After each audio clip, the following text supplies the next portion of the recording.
Welcome to Tamil food masala. இன்னைக்கு நம்ம வீடியோவில் முருங்கைக்கீரை சூப் எப்படி செய்கிறதுன்னு பார்க்கலாம். ஸ்டவ்வை பற்ற வச்சுட்டு ஸ்டவ் மேலே நான் ஒரு குக்கர் வச்சுருக்கேன். குக்கர் நல்லா சூடேறினதும் எண்ணெய் 1 ஸ்பூன் ஆட் பண்ணிக்கிறேன். எண்ணெய் அதிகமாக சேர்க்க வேண்டாம், வெங்காயம் வதக்கிறதுக்காக மட்டும் 1 ஸ்பூன் சேர்த்தா போதும். எண்ணெய் நல்லா சூடேறினதும் சீரகம் 1/2 ஸ்பூன் எடுத்துருக்கேன், அதை போட்டுக்கிறேன். மிளகு ஒரு 1/2 ஸ்பூன் எடுத்துருக்கேன், அதையும் நான் சேர்த்துக்கிறேன். பூண்டு ஒரு 4 பல் எடுத்து நல்லா பொடியாக கட் பண்ணி வச்சுருக்கேன், அதையும் இப்போ நான் சேர்த்துக்க போகிறேன்.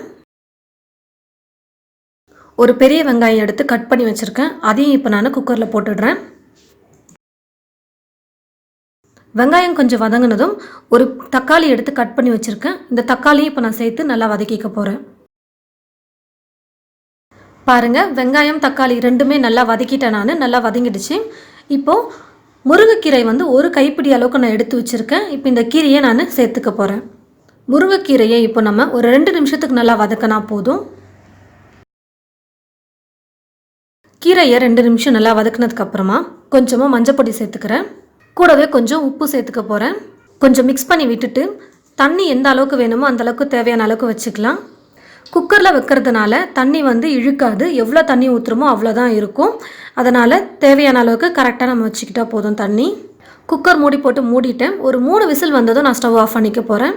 பாருங்கள், 3 விசில் விசில் வெயிட் குறைஞ்சது. இப்போ நான் குக்கர் மூடி ஓப்பன் பண்ணிக்கிறேன்.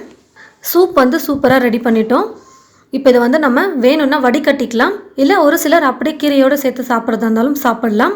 பாருங்கள், முருங்கைக்கீரை சூப் நம்ம ரெடி பண்ணிட்டோம். ரொம்ப ஈஸியான மெத்தட் தான், ரொம்ப உடம்புக்கு ஹெல்த்துன்னு சொல்லலாம்.